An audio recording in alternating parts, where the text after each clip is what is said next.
Good afternoon, and thank you for coming to our first talk in our MOOC series. It's great to see all of our wonderful colleagues and our students here from across campus and across Philadelphia too. This is great.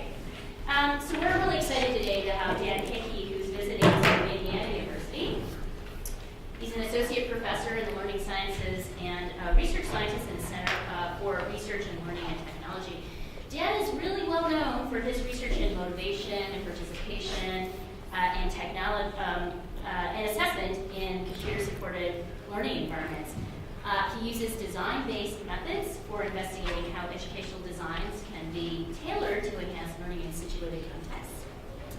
And he'll be speaking to us about recent research he conducted on a big open online class. He designed an online educational assessment, which is work that was funded by Google. I just want to point out to the the series that we have. The next person coming will be Mark Bluestyle from Georgia Tech, Candace Till from Stanford, and Eric Luckford from MIT. And so those are the dates, and we'll speak to those as well. So without much further ado, please join me in welcoming Dan to GSC. Thanks, Susan. It really is an honor to be here. I want to thank everybody for inviting me, Susan and Yasmin and Andy and everybody, and to be part of this esteemed group. I hope to live up to that's quite an on-deck team. So, as Susan said, I am a research scientist in the Center for Research and Learning and Technology, which some of you may know. I'm happy to announce we just hired Cindy Mello from Rutgers. She's the new director of the center, where my team who worked with me on this project did. Thomas is a very gifted programmer. Garrett was my social media guy, and Tara and Retno are both doc students in language, culture, and literacy education. And Cindy is a intern from Beijing Normal who's working with me, and I could not have done this work without them. Or with the support of Google. Additional support to this project came from IU, from the Office of the Vice President for Information Technology. My primary grant support these days is from the MacArthur Digital Media Learning Program. Relied a lot on the National Science Foundation. So to give you an idea of where this project came from, I'll tell you about how this funding came about. I got an email in late 2012 from Bobby Schnabel, who's the chair of informatics, saying Google's offering decent grants for faculty who are willing to take an existing course that they're teaching and blow it up as a MOOC, but do it more interactively than what's going on. Proposals due 1 week from today, 1 page in length. 3 days after I submitted my proposal, I was informed I was funded, and that was it.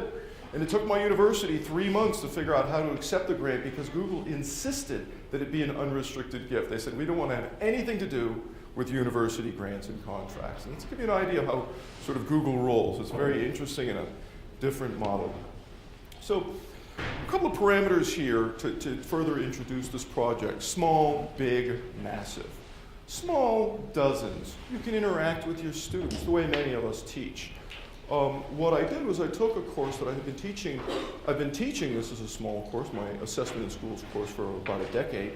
And I started teaching it online in 2008, really aggressively trying to take a model that I'll explain and elaborate on to try to maximize engagement and learning in that online setting in a small course. And with this grant, basically put this team together to try to scale that up, but not to massive, just to big. We capped enrollment in my course at 500. I knew that we couldn't do the things that we had been doing successfully, that I had been doing successfully in this relatively intimate, small setting. There's no way we could go to the massive level. So people argue over the difference between big and massive. Some people say that anything over 150 is massive because it's impossible for any one person or even any one team to keep track of the activity. So you all know the story, right? Sebastian Thrun, he got the Google Genius Award, the DARPA Genius Award for the driverless car. He invented Google Glass, and then he decided he was going to transform education, even though he doesn't really know that much about education. He's a genius computer scientist, and then you know the rest of the story, the whole hype cycle. I'm not going to go through all of this, but everybody got really excited. There's all this action over here where there's some other alternatives that are still around, but you see Udacity, Coursera. Penn becomes an equity partner. I assume most of you know that Penn was an equity partner with Coursera, launched some major initiatives, and then crash. As people started going, well, what's going on in these courses? What's really happening? I believe that if we were to continue this, we'd see another distinct dip happen in the last 2 months on that cycle, and let me talk about that briefly. When I put my team together, the first thing I told them is, this is not going to happen to us. I don't know if anyone's familiar with this, but this was a Coursera course on online teaching that tried to add a bunch of very interactive components, Google Groups, Google Docs, and it melted down. And as the headline said, online class on how to teach online goes laughably awry. That is not going to happen to us. It's one of the reasons why we weren't going to the massive level. We were going to make this work at a smaller scale. We also knew a lot of press was coming out like this, where people were saying this peer assessment stuff. And to me, somebody who studied peer assessment quite a bit, I could have told you that. Peer assessment is a very, very difficult thing to do in any setting. And doing it on a massive scale in a setting that's never been done before was a pretty risky endeavor. There's two really great bodies of work that are out there now about what's happening in the university. One is Laura Perna's recent study of what happened here at Penn, and another one is Stephanie Teasley's research of how University of Michigan similarly added MOOCs using Coursera. And when Stephanie got to the part of her video, this work hasn't been published yet, I did a SLAM workshop also and got to meet with her and talk about this stuff. And it was pretty fascinating because what you see there, you can barely read them, but the numbers, the 4s here, are the students' rating of the videos. And of course, those got pretty decent ratings because that's what you do in Coursera. You watch videos. And you might go in and look at the social networks, but if you know anything about Likert scale items, they don't get much lower than that, right? This is what we all knew. They all talk about these students going off and forming study groups and interacting. It doesn't happen. There's very little interaction in these things. This is a study that just came out last month, a very, very nicely done study by computer scientists looking very carefully at the data, a similar set of data. And they looked at this one phenomenon, this decline rate, that not only does the level of participation, in other words, completion of the course, just plummet to the single digits, but the level of engagement with other users for the people who participate continues to plummet. And by the end of the course, you have what, in many cases, just looks like test prep. Watch a video, take a test. There's also this issue of the so-called high-volume, noisy discussions, where the interaction is happening, it's just this chaotic mess of discussion threads erupting all over the place. Nobody can find the information they want. And then the most interesting finding to me is that the involvement of teachers in online discussion makes it worse. Now, that didn't come as a surprise to me. If you set up a course that focuses on primarily procedural and factual and maybe some conceptual knowledge, really a bunch of known answer questions, the discourse that's going to emerge around that setting is people searching for the answers to those questions. And if a teacher shows up in a discussion forum and answers the questions, there's not much left to talk about anymore. My respect for Sebastian Thrun, it took a pretty big dip, and it went right back to the top again when he came out and admitted, he said in December, we got a lousy product, this ain't working. They're changing Udacity dramatically, but he basically admitted that what was happening in the Udacity courses, we don't educate people as others wished or as I wished. We have a lousy product. So what are the alternatives? And that's what I came here to talk about today is what are the alternatives to these so-called X-MOOCs? I thought that was a nice choice of name because it starts the word expository. Most of the MOOCs tend to have a video, they expose students to a bunch of information, and then they see whether students have taken information from that away. That's not an innovation. That's not exciting to many of us. It's nice that it scales up, but we know that kind of learning it may be effective for very procedural and factual knowledge, but it certainly doesn't prepare people for the 21st century networked environments of the future. So really the news really started coming out. This is the report of Laura Perna's study, a very nice study, a really nice look at the lack of social engagement in these X-MOOCs. This survey, people are doubting it. The other thing I told my team when we started, I said that in 2014, when all this stuff melts down and they talk about the alternative models that people might turn to for these so-called X-MOOCs, I want the word boot to appear in that. And in this article that came out last week, it succeeded. They gave us a little shout out in there. So I was really pleased about that. These other alternatives, though, have always been around. You have the so-called the C-MOOCs, the connectivist MOOCs, that George Siemens defined that term around 2007 or so, where they're really crowdsourcing the content of the course. People are going off and finding information and bringing it together. The so-called DOCs, the Distributed Open Collaborative Course that got a lot of press. Kathy Davidson at Duke, who just launched today, this one, The History and Future of Mostly Higher Education. These have a lot of potential, in my opinion. They're messy, they're very difficult to organize. In my opinion, very few people have the level, how many of you have ever heard the term TPAC? Technological, pedagogical, content, knowledge? Well, you need a lot of it to teach this way. And very few instructors who have enough of it have the time to teach these kinds of courses where they're shepherding the construction of knowledge in an area where there isn't really a body of disciplinary knowledge to rely on. It's my opinion that those approaches work in some areas, but in many areas, like in educational assessment, there's an established body of disciplinary knowledge.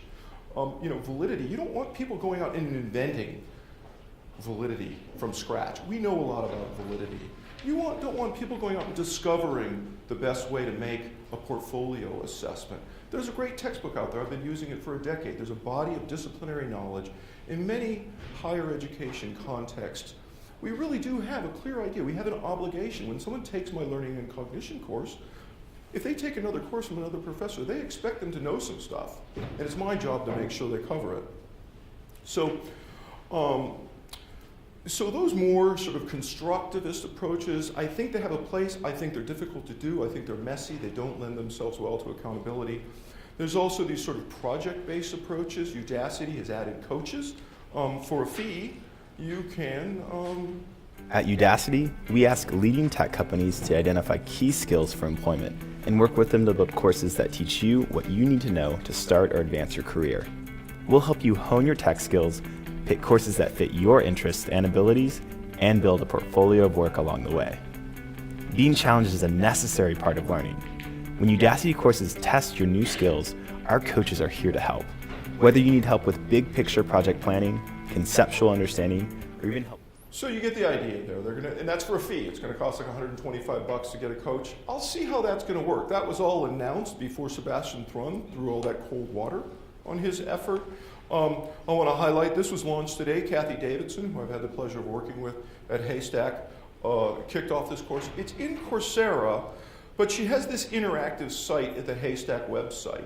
So there's all of this ancillary interaction. I think there's a lot of potential there, and I want to encourage people to give a good look at what's happening. I think there's some very good innovations happening here. My work went in a fairly different direction than that. What I did in my project was I built on a model that emerged really out of over a decade's worth of work now, my career basically. I call it participatory assessment. When I did my postdoc at ETS in the 90s, I was tasked with the job of developing a performance assessment for Genscope, a really nice piece, one of the very best pieces of interactive multimedia software to come out of the Apple era. And at that time, I really came to realize that some of the ideas and the insights from situative theories of learning, particularly people like Jim G., Jim Greeno, Gene Labe, that in my studies at Vanderbilt and working with Jim Pellegrino in particular, my advisor, and John Bransford, that I really didn't get the full picture of what those perspectives had to offer. If you really went down this situative rabbit hole and really bought into their arguments, can we find practical, pragmatic solutions to things like balancing formative and summative assessment? There's lots of practical problems with motivation that come around assessment. So that's pretty much what I have done in my career, is push really hard on those frameworks and doing that using design-based methods. So the framework that emerged, there's an article that's in Journal of Learning Sciences that was published last year that sort of documents really the 10 years of work in Genscope and some of the ideas, a little bit of retrospective analysis there. The model that came out of that work I was able to apply to 3 multimedia packages developed by NASA, Classroom of the Future, One larger NSF project funded with Everyday Mathematics, the only one that I haven't done in technology, and the only project which I would say is basically a failure, in that I was not able to get dramatically larger gains in understanding and statistically larger gains in achievement than the existing curriculum. I'll return to that point. I did 5 annual cycles of refinement to the Taiga curriculum in Quest Atlantis, a well-known video game developed by Sasha Barab at Indiana University. I got out of video games about 2008. I was invited to join, Jim G headed up the MacArthur 21st Century Assessment for Situated and Sociocultural Learning project. And so with that, I moved really much more into online learning. I had a lovely project working with Henry Jenkins and his team at Project New Media Literacies, really, and shifted very dramatically, not dramatically, but significantly, my work moved over to looking at online learning. I began teaching online in 2008. I've been teaching this assessment course, teaching or assessing it at least once a year, and a learning cognition course at least once a year, usually twice a year. My advisee, John Walsh, I worked with him to implement this model in his own. He's a lecturer in telecom, and he teaches these large undergraduate lecture courses. This model was quite effective in the hybrid setting. And then just this last year, my student Rebecca Ito and I were invited by IU High School. It's a fully online high school. It's kind of it's kind of a distance ed course that's come into technology, screaming and kicking in a way. And we were invited to basically remake the English department, hire 5 new teachers, and do a workshop last summer, and basically they all built courses using this same model, and that was a big success. They're asking us to expand our work. And that got us into the non-trivial professional development issues that are associated with the work I'm about to show you. So, my work is very influenced by Randy Engel's work. The math project that I described earlier, Jim G was on the advisory board, the linguist Jim G, and he just said, your strategies for fostering productive engagement, they work with this other inquiry-oriented stuff, but with 5th grade mathematics, it's so procedural and so conceptual that you really need something more powerful to get kids engaged in the kinds of discourse that you're looking for. You need to put your energy there. And that led me to Randy's work. This idea of disciplinary engagement, right? It's about the discipline. You want people, when they're learning, to talk about the stuff you're talking about. How many of you teach teachers? Or are teachers? You know how in classes, sometimes you seem to have these really vibrant discussions happening, but if you really listen carefully, you're actually not, they go off in all these other strands. Pre-service teachers talk about their own experience. In-service teachers talk about their principles. Sometimes it's very challenging to get them to focus on the disciplinary knowledge that you want them to focus on. That's what I'm talking about. You want to get disciplinary discourse happening, but you want it to be productive. You want it to raise new questions. You want to clarify confusion, make new connections. Most importantly, you want that participation to become more sophisticated over time. People need to get better and better and better at discussing the disciplinary issues at hand. Randy, who unfortunately passed away much too young last year, left behind this set of design principles that I have really used to reframe my work over the past 4 or 5 years. She really helped me appreciate the need to problematize content. You need to open up issues. There's lots of problems that experts see as solved, but can be used to problematize knowledge for learners. But you want to give students authority. You want your students to know more about the intersection of the disciplinary knowledge that you are sending them to class for and their own lives and experience than anyone else on the planet. You want them to know more about the disciplinary knowledge as it relates to them than anyone else. That's what we mean by having authority. But you want to establish disciplinary accountability. You want them to learn to walk the walk and talk the talk. Try on the identities and try out the discourses associated with the discipline as they relate to you, and you want to provide relevant resources. So over the past, about 4 years now, that has taken the shape of a set of general design principles that I can show you examples across multiple projects in multiple settings. I am a design researcher. the outcome of my work are design principles that can be illustrated as they were enacted in particular contexts. I'm also an experimentalist. I also do a lot of very rigorous assessment and evaluation in this context, but fundamentally, it's the principles that travel along with the examples and the evidence that they worked in this context and the information that someone else would need to use to transform those principles in a different context. So let me take a quick break here. Any questions or clarifications? Any puzzlement? Okay. So these are the 5 principles that make up what I call participatory assessment, or sometimes participatory learning and assessment. And the reason the first one is bigger is because that one is most important, and all the other ones kind of follow from it. So I'm just going to dive right in. So what does it mean to let context give meaning to knowledge tools? So this draws very directly on Greeno's work. The situativity theory argues that the context in which knowledge is learned and used is a fundamental intrinsic part of that knowledge. Or as Jim G. argues, abstractions, if they exist at all, reside at the end of long chains of situated activity. Now, I'm not smart enough to argue with cognitive scientists about whether or not that's true. That is not the game I play. What I do is say, let's pretend that's true. Let me just pretend that's true and say, where does that take me? So where that takes me is saying that in every setting, students have to really adamantly define a personally meaningful context in which to enlist the disciplinary knowledge you want them to learn. In other words, students should simultaneously co-construct their understanding, their own experience, their own aspiration, their own goals that are relevant to the disciplinary knowledge that you want them to learn. So what does that look like in my big open online course, my so-called MOOC? So we got the grant, we launched a Facebook page. My guy Garrett is really good at this. He knows how to do this stuff. You can see we got 744 likes.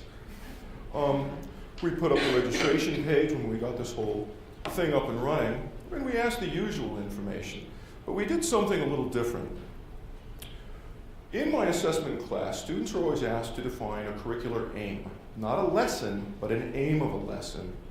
And from that perspective, they learn the practices and the principles and the policies of assessment. In order to register for my course, you had to define a curricular aim. That served 3 really important purposes. One, it telegraphed to students how they were going to learn in my course. You just weren't going to learn, you weren't going to read about validity and pass a test. You were going to have to make sense of the concept of validity in the context of your world. You were going to have to struggle with what aspects of validity are most important to teachers versus administrators. So I was communicating that to them. But I also think I scared off a few people. We had 800 people hit this site, but only 460 of them registered. If a student can't ultimately understand the difference between a curriculum, a lesson, and the aim of that lesson, it's impossible for them to learn about assessment in a really productive way. So we really keyed that up from the very start, and we helped them complete the first part of their first assignment. So we also introduced them to the kinds of things they could earn in my class. They could earn these digital badges. How many of you have heard of open digital badges, by the way? Good. So it goes up every year. We offered a certificate. Many students were taking this. We expect that more students would take it for a professional development certificate that they could turn into their school that would count for a number of professional development hours. They could take it for credit. We had 8 students enroll for credit. 4 of them would have already taken it, right? So they needed this class to graduate. But the other 4 said, hey, yeah, my employer pays, whatever. So they paid $1,400. Out of in-state tuition, which is our standing tuition rate for online courses. Like I said, I believe in textbooks. For many purposes, a good textbook is a really, really useful thing. It's a body of disciplinary knowledge. It gets refined over time. You don't have to agree with it. You will never find the perfect textbook. And in fact, disagreeing with the textbook is a very good way for you as an instructor to inject your professional values and goals into a course. Good textbooks are expensive, though. I've been using this textbook for over a decade. The 7th edition, which is indeed a pretty dramatic rewrite of the 6th edition, very current stuff about what's happening in North American schools. but it costs $100, which is a lot to ask for a free course, right? So you can rent a hard copy for $34, the ebook's about $40. For some reason, you can't buy it in Saudi Arabia. That turned out to be a big problem.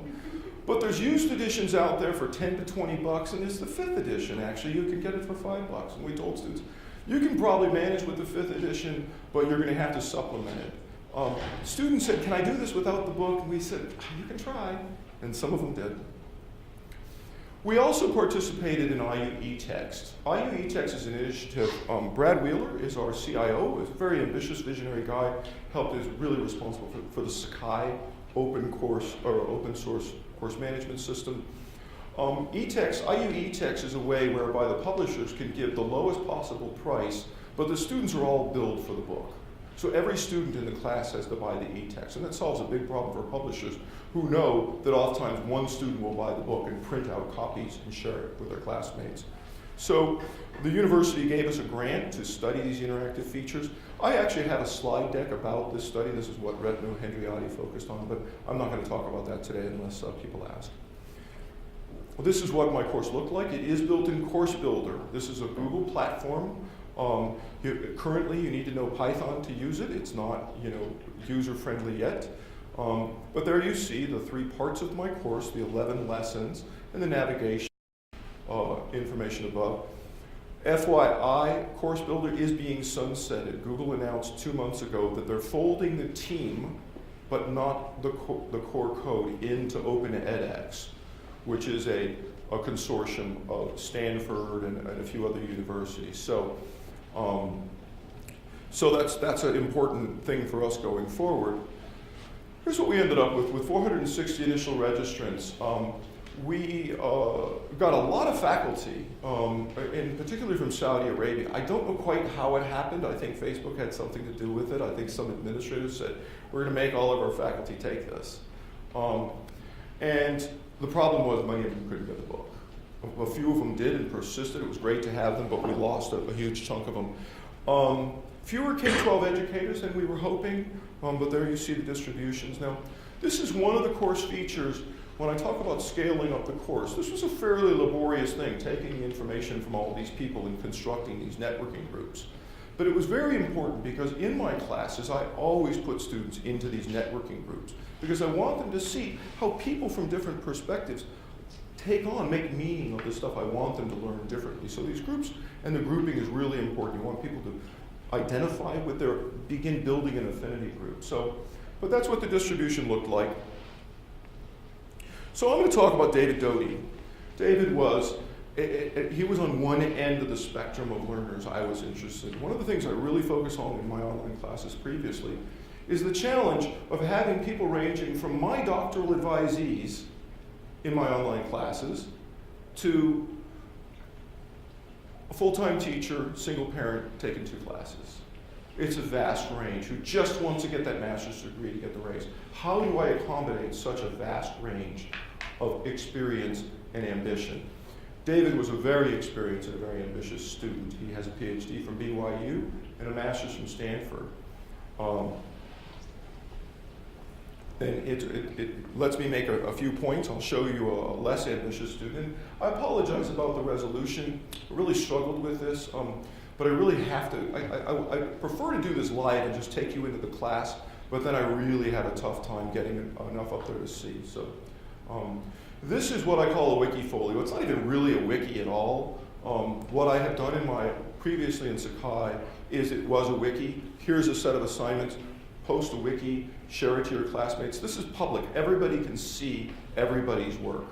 I've moved this over to Google Sites, but essentially my team convinced me that this whole page sheet was just ugly and it wasn't sexy enough for this thing. So my awesome programmer, Thomas, built me this thing where basically when you click on these things, this is the view mode. This is what everybody sees.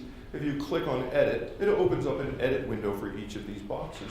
And when you click on this, it opens up the instructions for each part of the assignment. So let me return to this issue of getting students to really construct an understanding of their own experience. If you see the last part of the assignment, we asked them to talk about what is your role in education. when you explain your role, try to imagine how your role will influence your understanding of educational assessment. If we took the time to read David's piece, or really all the other submissions, you'd see them to varying degrees, really struggling with that and really trying to think hard about that. Same with the setting. Try to imagine the last sentence of the instruction. Try to imagine how your setting will shape your understanding of the practices, principles, and policies of educational assessment. Now, an interesting happened with David's curricular aim. The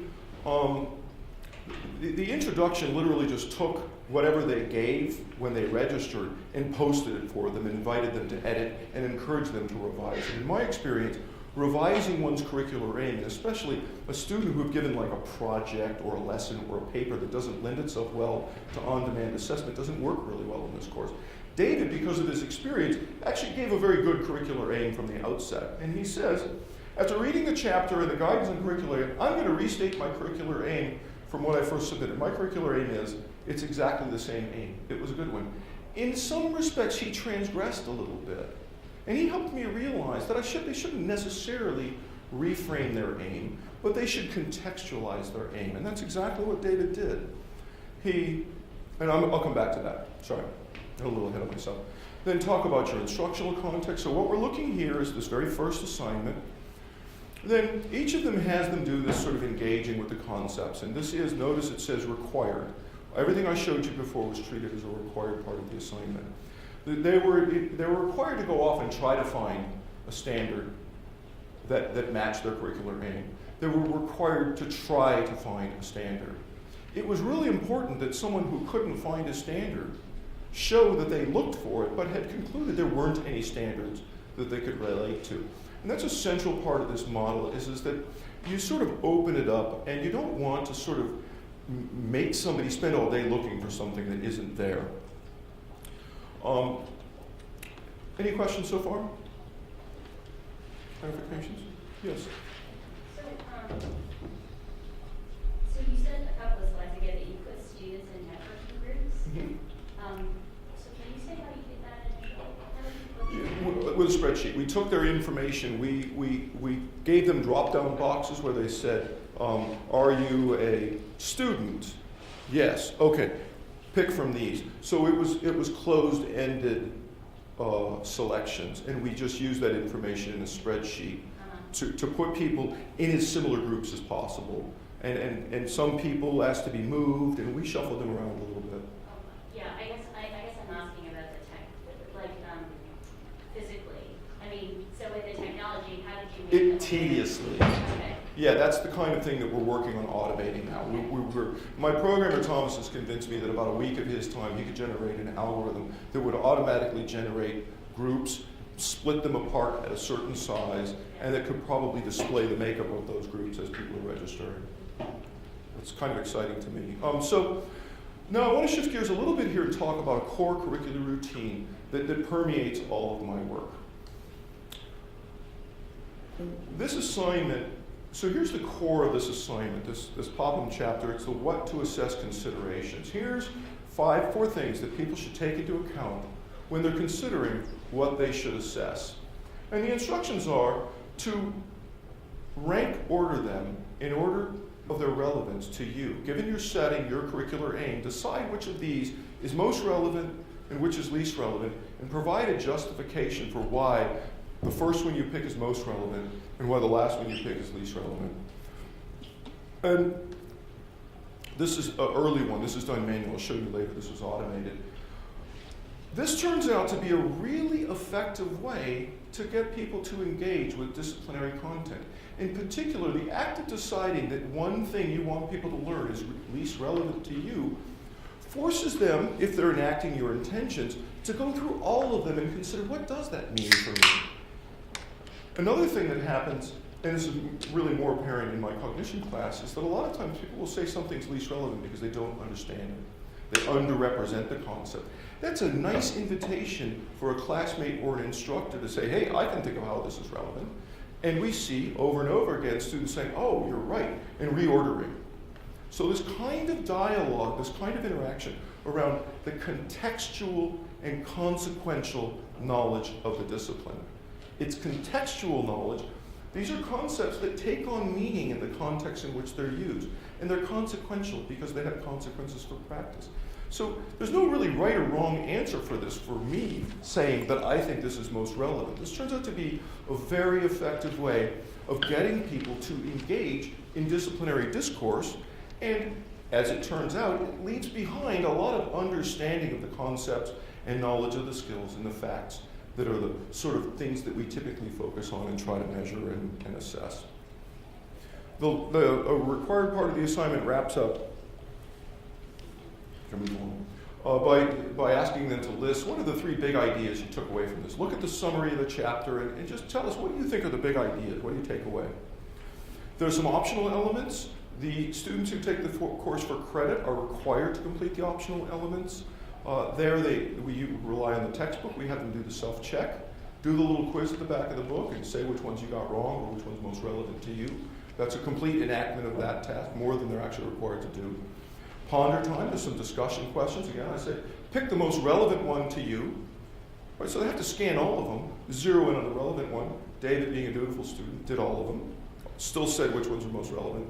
And finally, post questions and comment.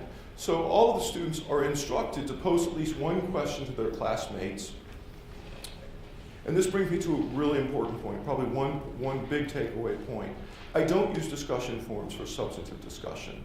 All of the discussion across all of my settings occurs directly on the student-generated artifacts. That has a lot of affordances. For one, it keeps, as long as that artifact is disciplinary, it's pretty likely that the discussion directly on those artifacts is going to be disciplinary. But it tends to be more meaningful, and it doesn't go off on these other tangents.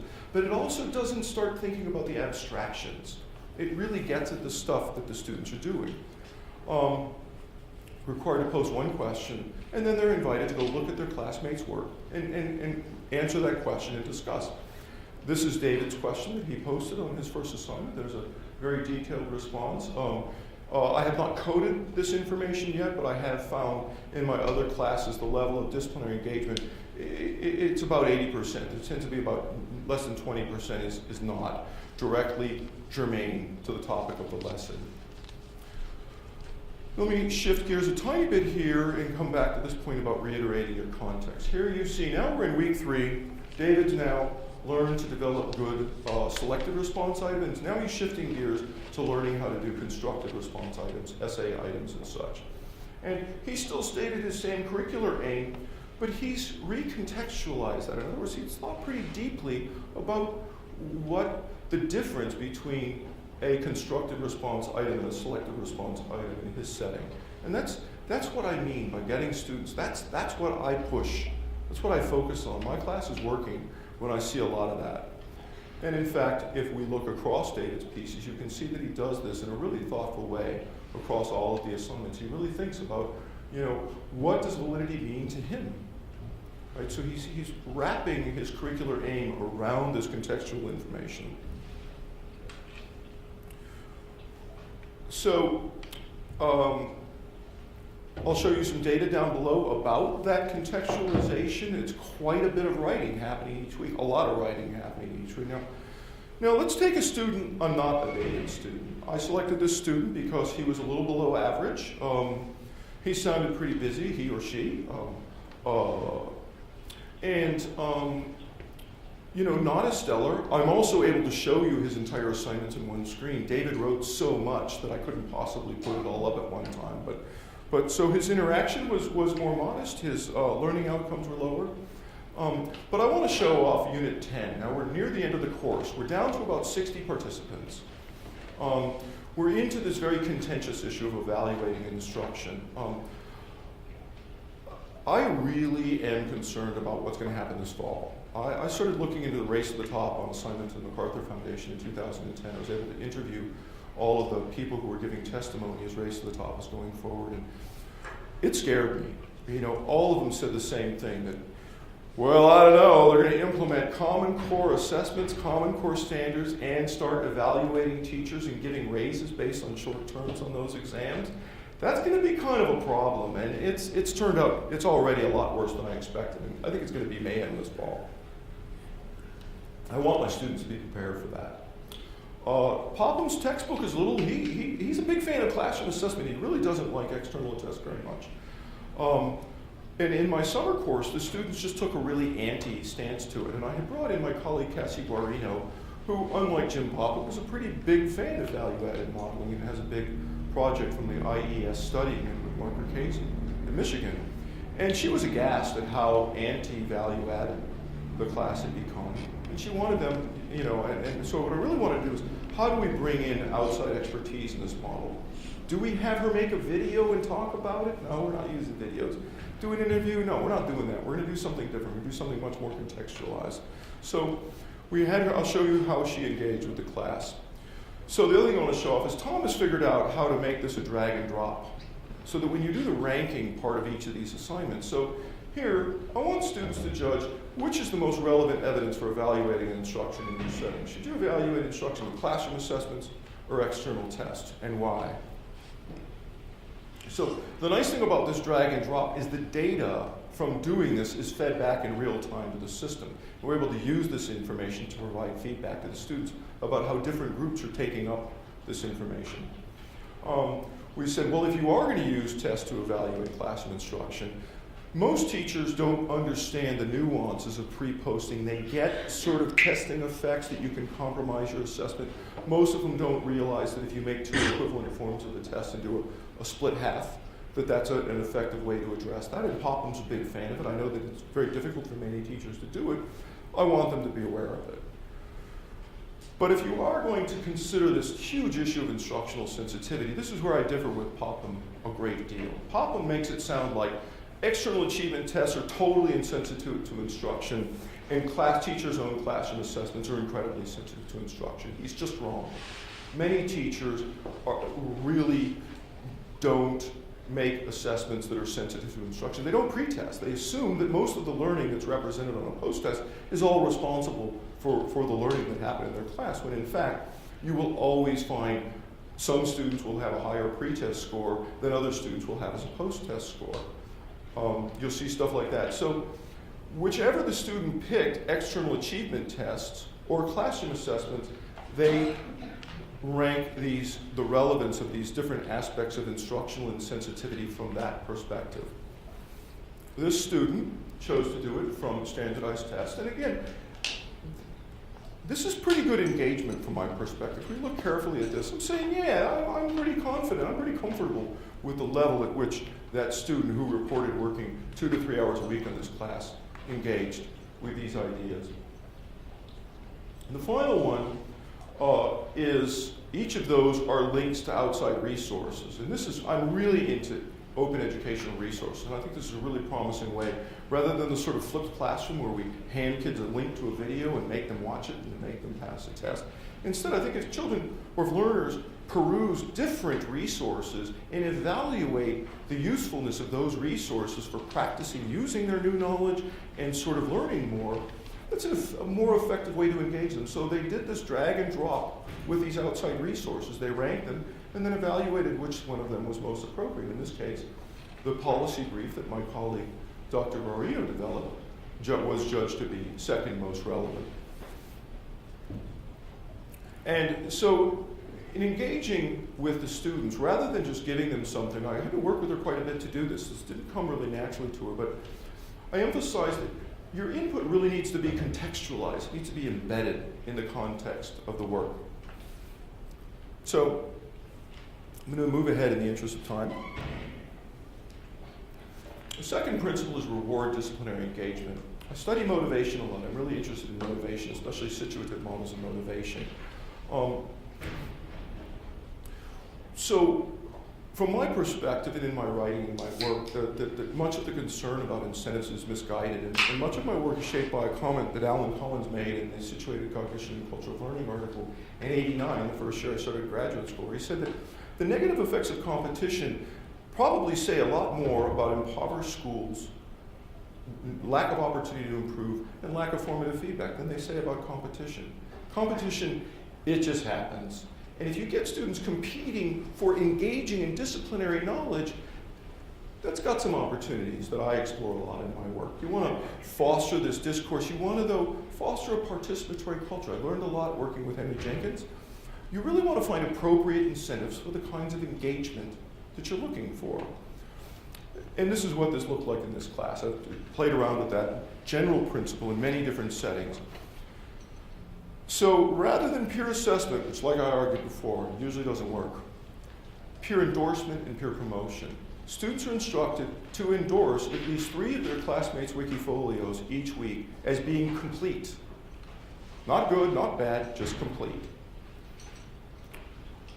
Then pick one and only one and promote it as being exemplary and explain why. And this is the interface by which this happens. They simply click on the button here. It's either required or required and optional. Their name appears here in public. You see that somebody endorsed it.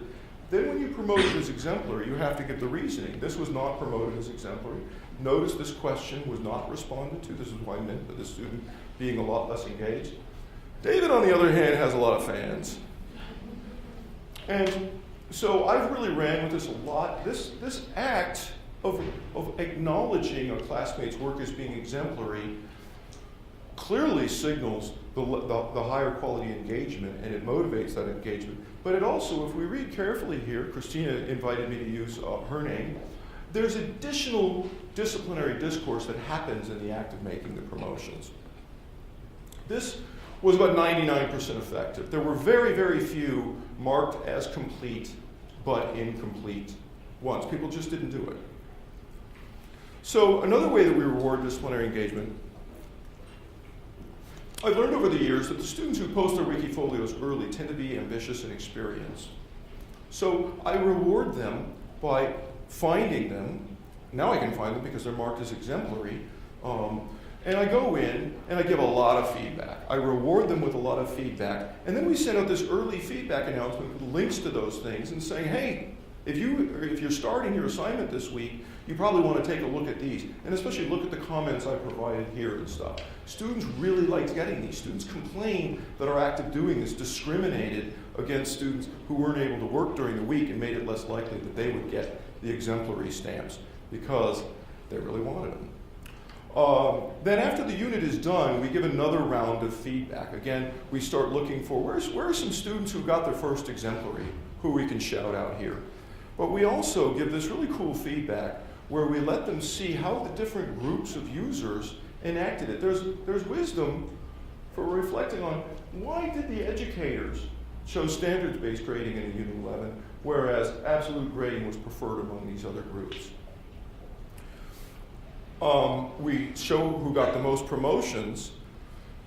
The other way we reward engagement is with digital badges. So you earn, by completing the three or four Wikifolios and taking the exam, originally we said getting 80%, we had to drop that standard, you earn a digital badge.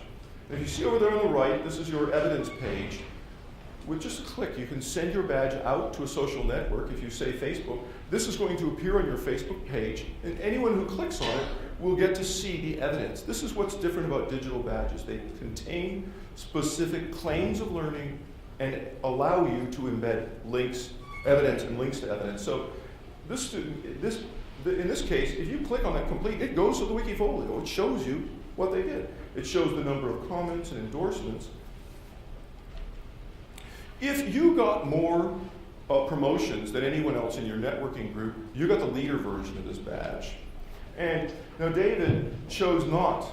He actually was the one who had said early on, no, I'm not going to display those things. I want to post my badges, but I don't want my supervisor seeing what I wrote about my workplace. So he chose not to display them. You can still see the number of comments. He also chose, for reasons I don't know, not to display the compliments that his classmates had paid him. But you had the option of displaying that and sharing that out. So that's rewarding. This next one, the next principle is grade artifacts through reflections. So you guys know what I'm talking about with project-based learning and essays. It's just an overwhelming amount. This thing generates a lot of text and a lot of comments.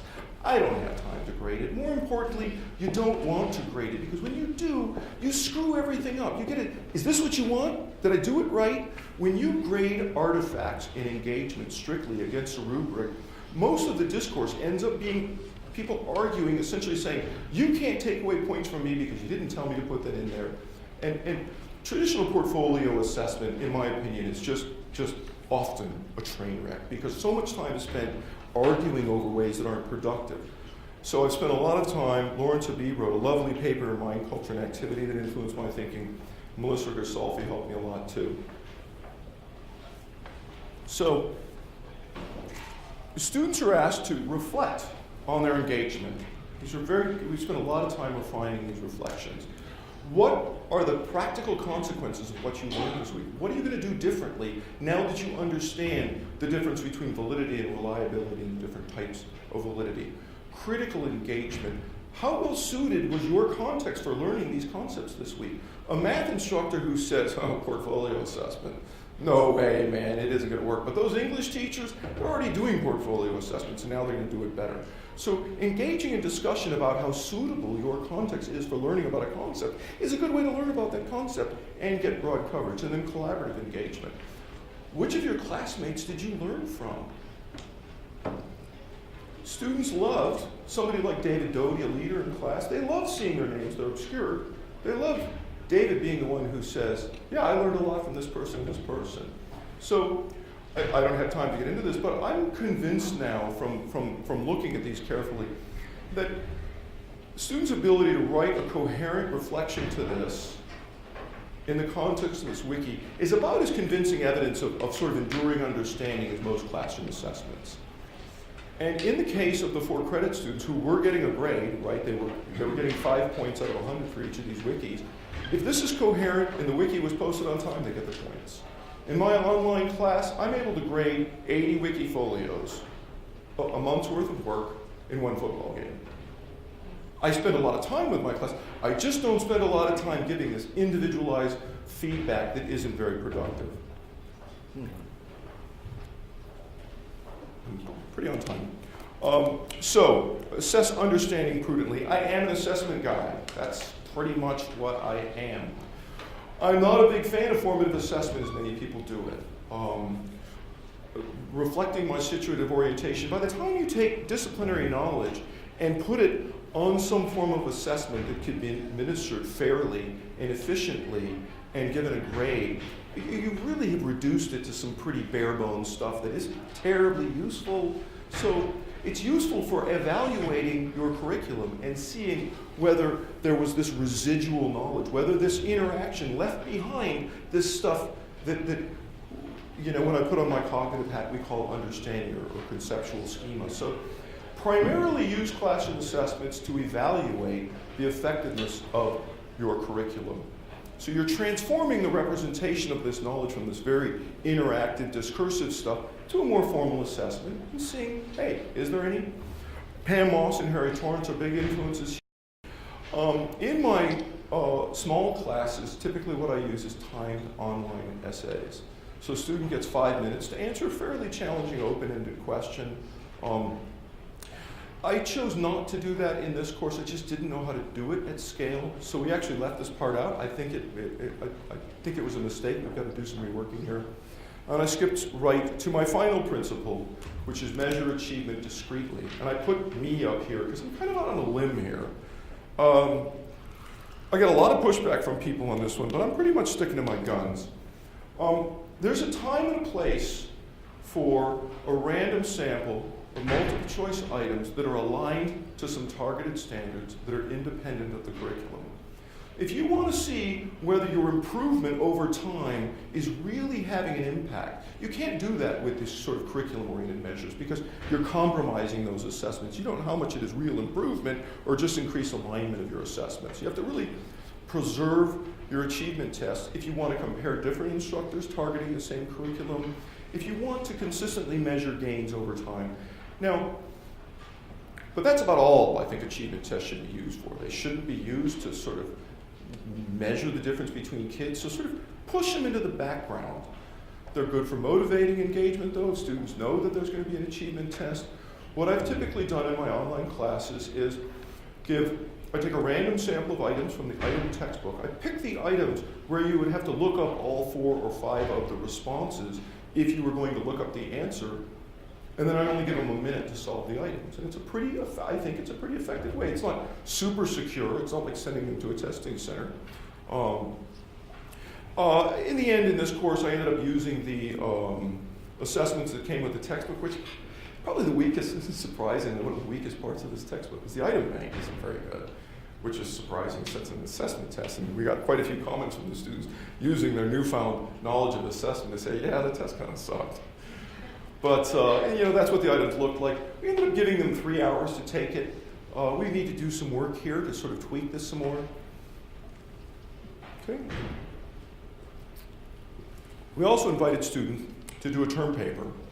Now, when students are building their knowledge this way, I do this in my doctoral courses quite intensively, they have the makings of a pretty nice term paper, of a paper that could inform their professional peers who are struggling with assessment in similar contexts. So students were invited to submit that paper. 7 students submitted it. In the end, I only elected to award the badge to 4 of them. This badge is customizable.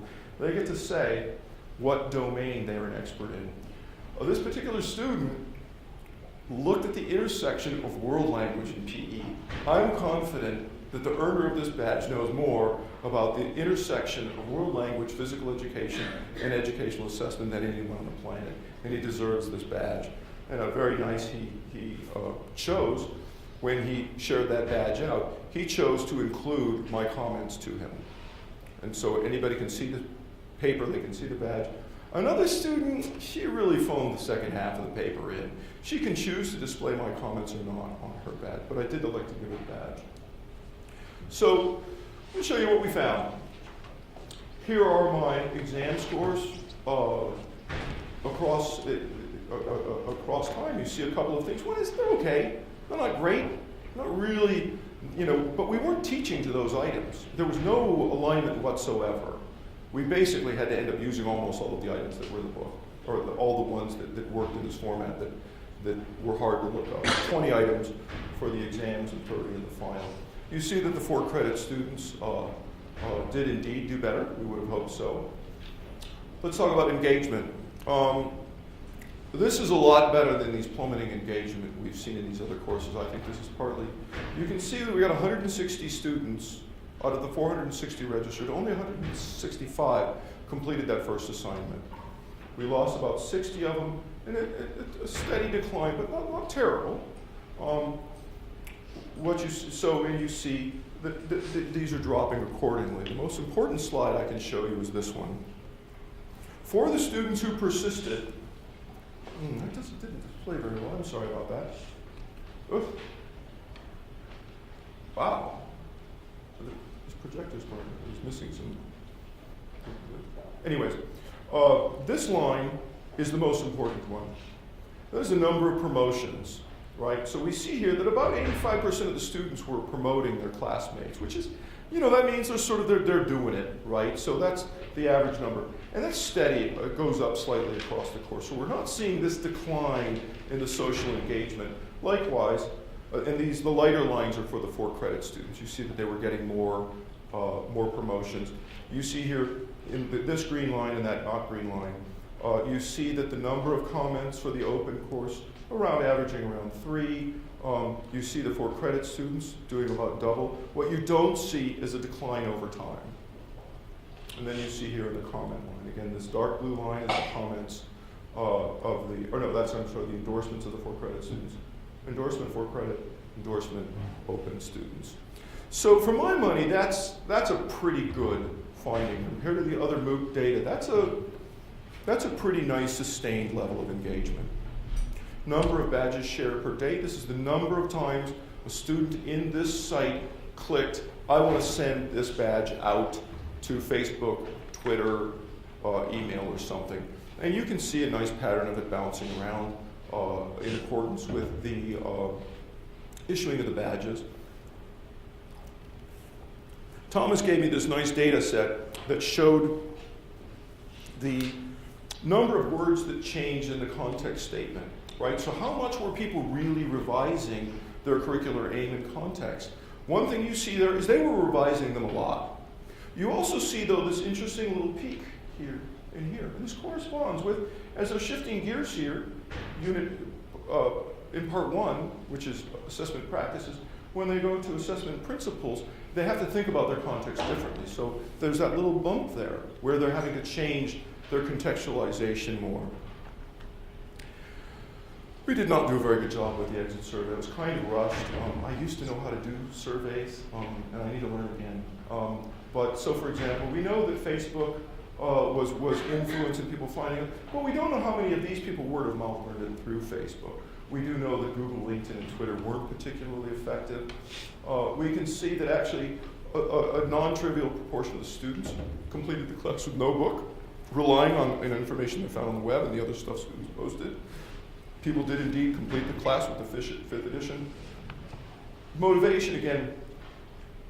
The certificate, this is about what we expected. I don't know, I have open-ended completions to these things. I've only had this data for about a week. And what you see over there, you don't see anybody signing up to get badges. You see people saying that they motivated and finished to get the badge, but relatively small number of leader badges being listed as most motivating. Did you share your badges? The majority of them did not share their badges, and the ones who did, it was about evenly split with Facebook and email. Average reported hours per week of 7.5. That's relatively high. That's a lot higher than Coursera, so certainly that contributes to the sort of decline. This was not, one student said they averaged 30 hours a week, and when I went back and looked, I thought, yeah, that might have taken that student 30 hours a week. That was not a full credit student. We see about a quarter of them saying that they would have paid for this course. That's interesting. And then finally, right on time, wrap it up. These surveys are helpful. This kind of Likert scale data is mostly only useful in a relative fashion. And you can see that the highest ranked thing, this feature was helpful and efficient in learning for, and that's on a 5-point scale. The highest agreement was reading the chapters. Being assigned to a group relatively low, I'm not sure how to interpret that. We see here they liked getting notifications down there near the bottom, replying to comments. Up here, they weren't that excited about the editor. That's not a huge surprise. I'll wrap up with a nice little email I got from my new pal, Dave Doty. When I sent him to ask him his permission to use his information, this is what he sent me back just a few days ago. Thanks for the note. You're welcome to use my work any way you want. By the way, I'm sending a letter to you at Indiana University. Thank you. I am going up for promotion next year. He said, not only was the technology easy to navigate and reliable, I was pleased with the quality and substance of the content. The assignments were clear, encouraged hard thinking, and required significant effort, all of which kept me motivated and engaged. I really enjoyed interacting with the other students in the course. I was very impressed with the caliber of the students. I learned a great deal from my peers. That's what I'm after. This guy knows a lot.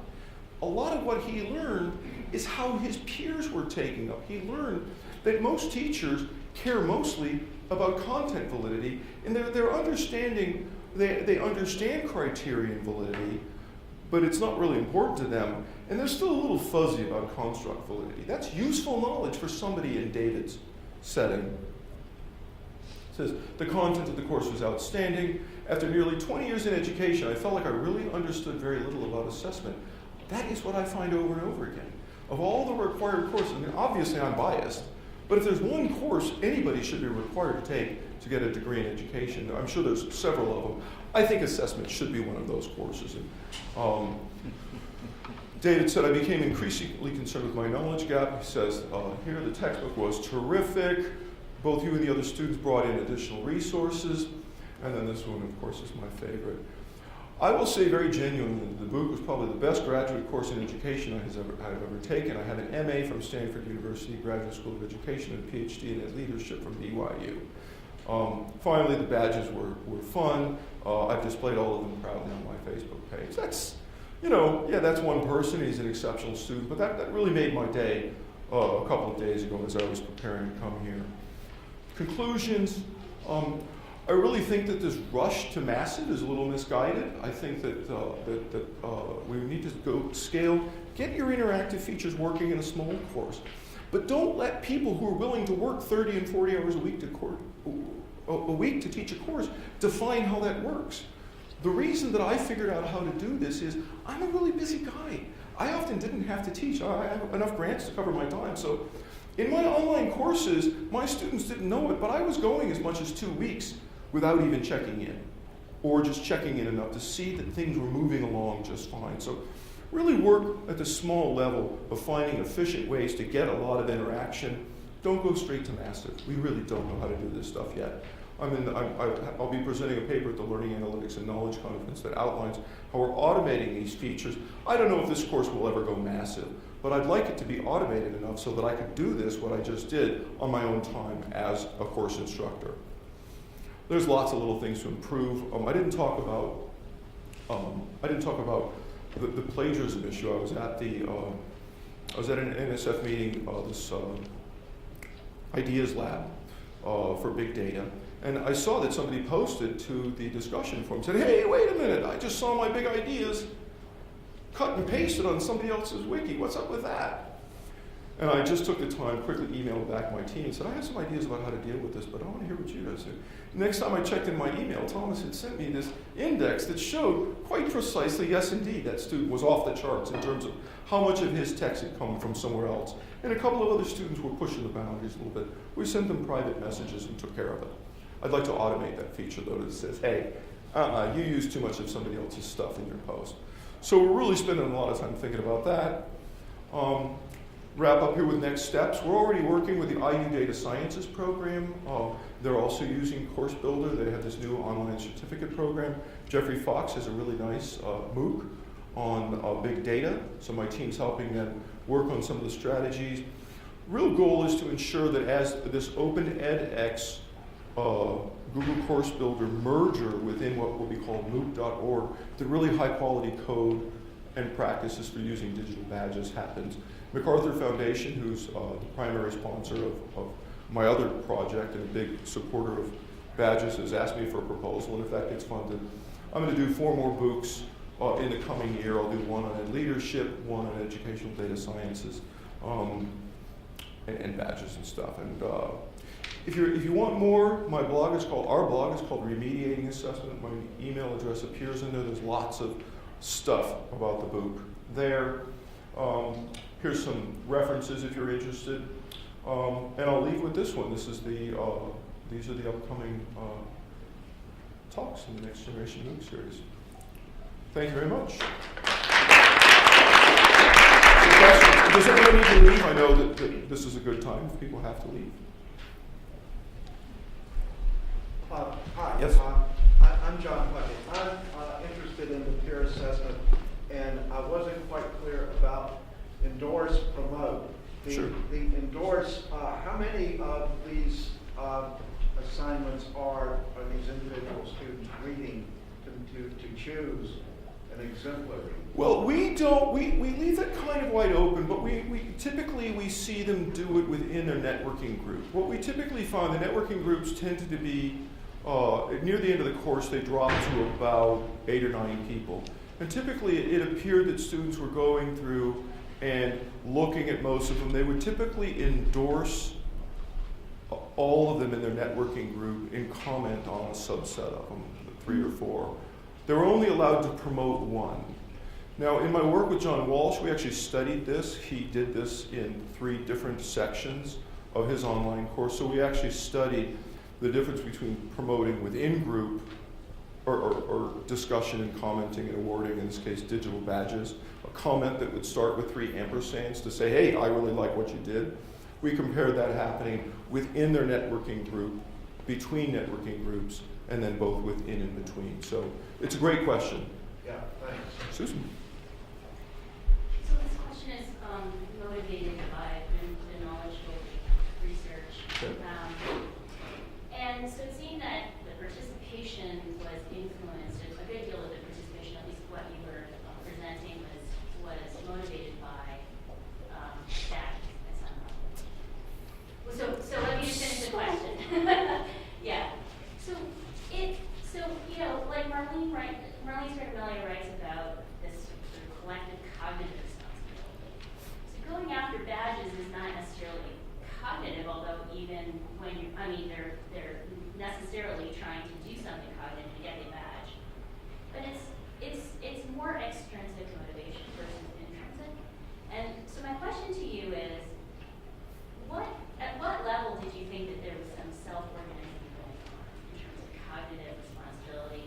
And then my second question is, do you think we could ever get there without these badges or in a course like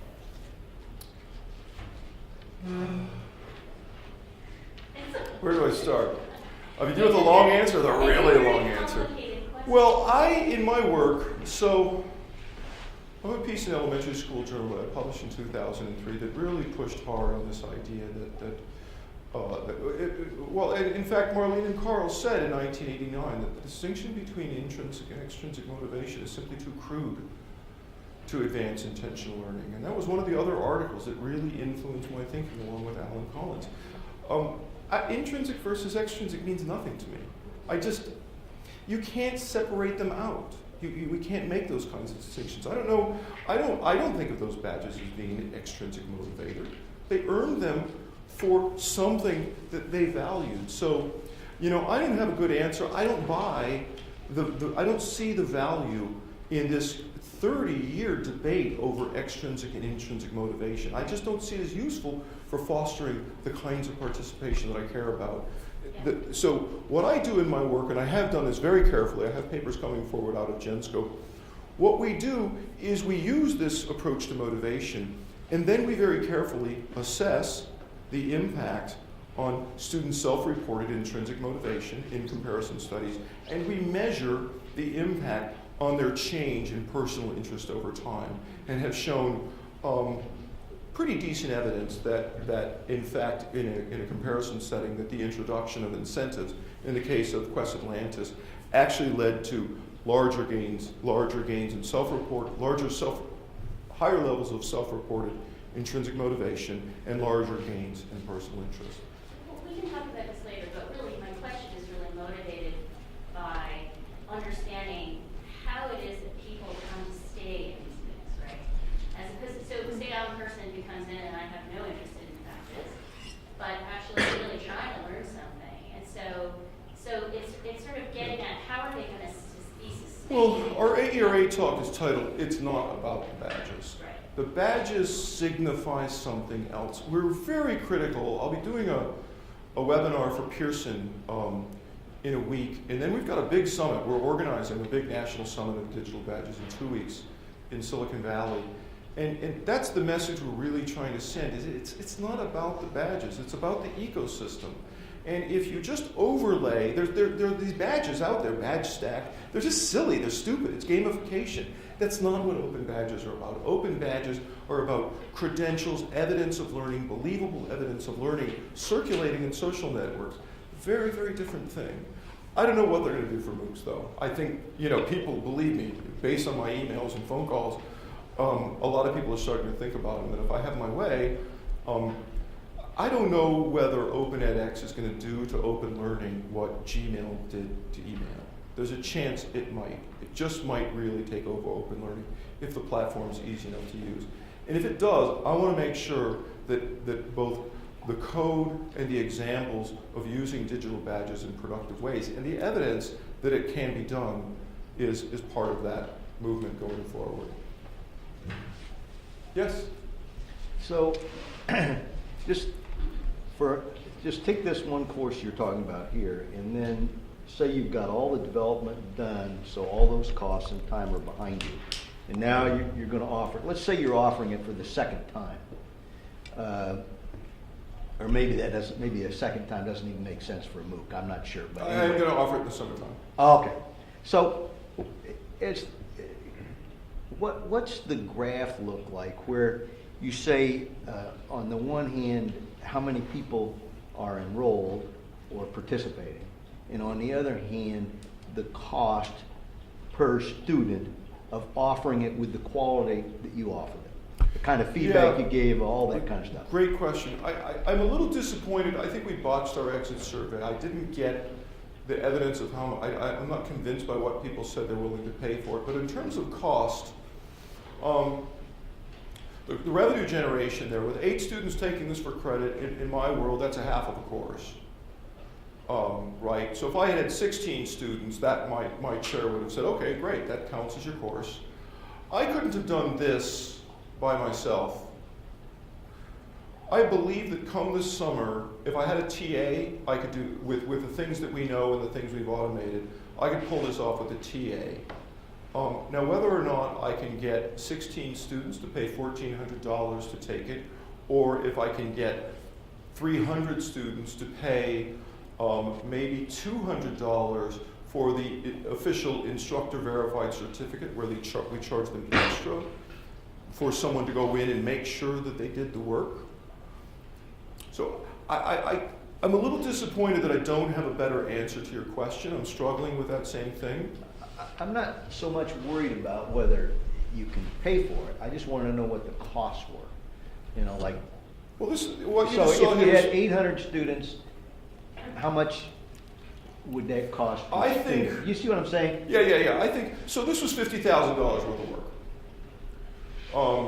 I think that could be done now. So your Coursera model, I don't know what your model is, but I know that Madison, that when Kurt and Constance did their MOOC, they were given $30,000 to do that work. And they could not have done, if you guys want to see a really nice Coursera MOOC, I know you guys have done some good ones. I thought Kurt and Constance was very nicely done.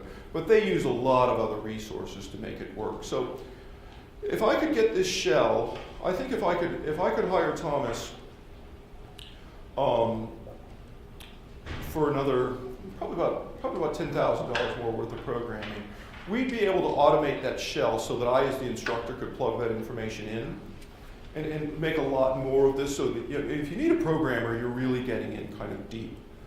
But I think that if I can squeeze another $10,000 out of my work, I'll have Thomas rebuild this thing, and I think that I will be able to deliver this course again in the summer as my instructor. I don't think that I could pitch this to an adjunct yet. I think that maybe my TA and another TA could do this at a TA's rate. That's some pretty specialized knowledge, though. So, yeah, I'm still trying to sort that out. I don't think this is quite ready for, I've got more work to do to make this really, truly scalable or easy for someone to implement in another course setting. I hope to do that within the Open edX world. But to give you an idea, what the kinds of things we're thinking about, I have a proposal at NSF at Informal Learning to build basically a shell for small standalone modules with all of those open ed resources where individuals would come in and learn a little bit about some Common Core standard knowledge and working with a search expert so that it would sort of learn where new resources are and stuff. That's the kind of thing that I think may end up being more nimble. For instance, in the IU high school setting, we're going to try to build some standalone modules like this to build a shell so that the teachers who we're working with can build them themselves to complement an existing online course so that they can sort of drop an activity like this, have it issue a badge automatically to the teacher with the self-assessment and the work like that, and to build pieces like that. I think that's probably going to be a better way to do what I think you're getting at. I'm not sure yet. You want to extend that question, or did I get? No? Okay. Thank you. So I'd like to build on Susan's question about knowledge building. So you talk a lot about interactivity in terms of the individual student in very interesting ways, situating their knowledge building as their individual in their own interests. But I guess one potential of MOOCs is that you have a whole community of students, a large community, working on some knowledge area. Yeah. So is there any sense in which you see or can measure or try to support the knowledge building of that whole community, all the students together? Boy, And then another level is the smaller group, and I guess that's your network. Yeah. And you didn't really say much. I didn't get a real sense of how the networks work. You sort of mentioned that it seems like a lot of the interaction about promotion and so on happens at the network level.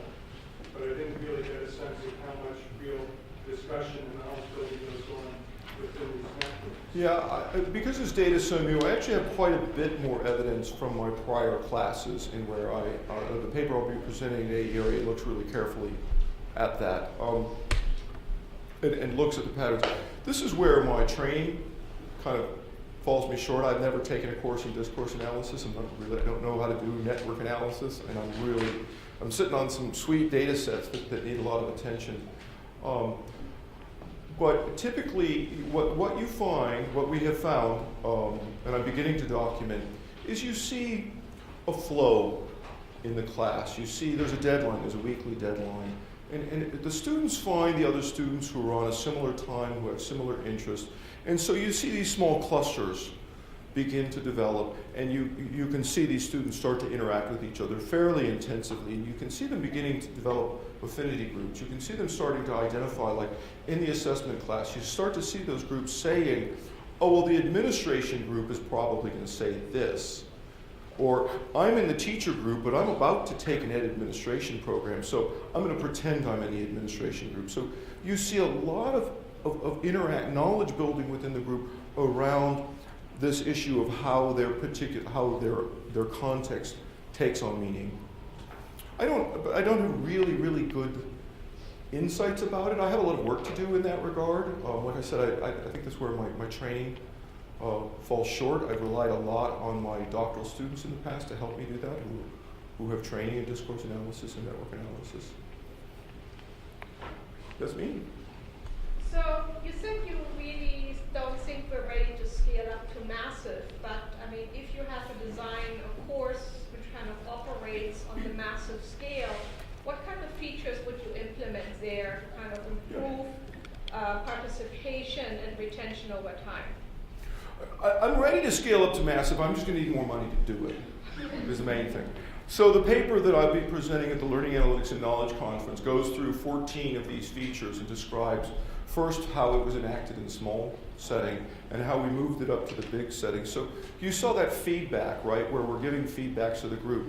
What I'm going to try to do in the next couple of months with a little bit of money I have left is create an algorithm for assignment to groups, where an algorithm that takes the students' self-selected group identity, puts them into a group, and when it hits 30, it looks at the next level of knowledge and breaks it into smaller groups.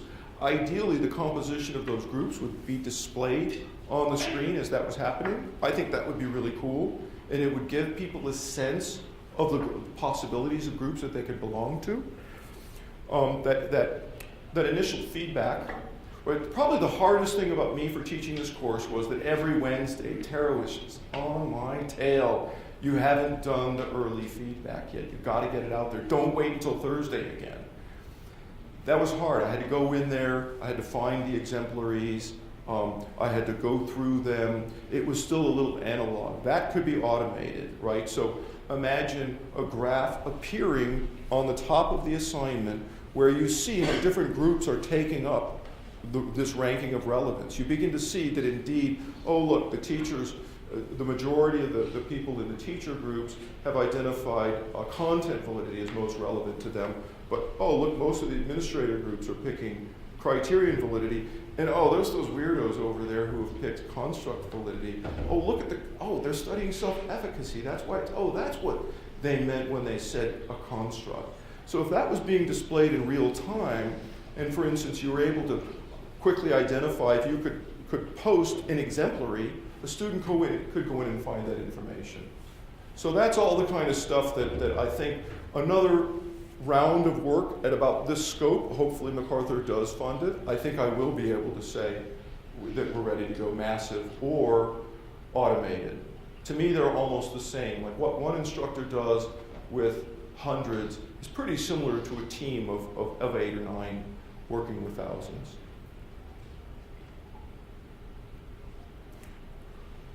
Yes? I just had a question. I'd love to know a little bit more about the discussion.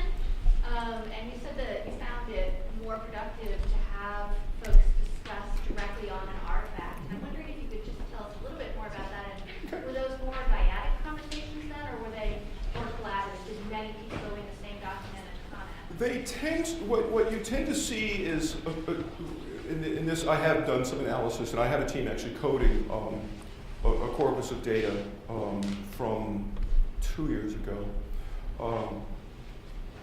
We see a number of patterns. One is this really interesting stuff, we call this contextual stuff, where people are saying, oh, I can see why you thought that was most relevant. I thought it was, I picked a different one for this reasons. So you see this, what we call this context by concept discourse happening in the threads. And that's really good stuff because, as I was trying to argue, it's my opinion that that's a particularly important and useful form of discourse for students to engage in. In that class, we would often see those discussion threads go 8 or 9 comments deep. We were averaging 9 comments per Wikifolio, and within really interactive pockets, we were seeing as many as 20 or 30. Really intensive discussions, almost all of it being very disciplinary, not very much going off onto tangents. And just discussing the kind of thing we would see as people would say, as I mentioned, someone would say, I'll give you an example from my cognition course. The textbook, a really important concept in cognition is encoding specificity. Whether or not someone can retrieve something that they've memorized depends on the context in which it was encoded. And the textbook uses this kind of silly example, this famous study of people learning underwater were able to recall underwater. And so they said, this isn't relevant. Well, it turns out that encoding specificity is incredibly relevant because it has to do with assessment. If you teach students stuff with bubble forms, you reduce your curriculum to multiple choice items, students are going to be able to recall that knowledge. And so when that stuff comes up in the conversation, then somebody says, oh, wow, I guess encoding specificity is relevant, and they rearrange their things, and then they make a comment that says they did, thanks for that suggestion if it came from a classmate or from me. So that's the kinds of, I think it's a bit of a peculiar kind of interaction. It certainly is different than what happens in a lot of social networks, but it has many of the characteristics of what you see in social networks. You see people projecting their identities, trying on identities, and engaging, in sort of ways and pushing back. And I would argue that this is a nice balance of disciplinary interaction, but it has 2 features of social networks that are really important. It has shared control. The students control how knowledge is constructed. Many of the innovations I have in here are ones where students started doing something differently. So I give them enough information about the intentions, and then I sort of let them run loose, run with it. I think we have time for one more question. Yes?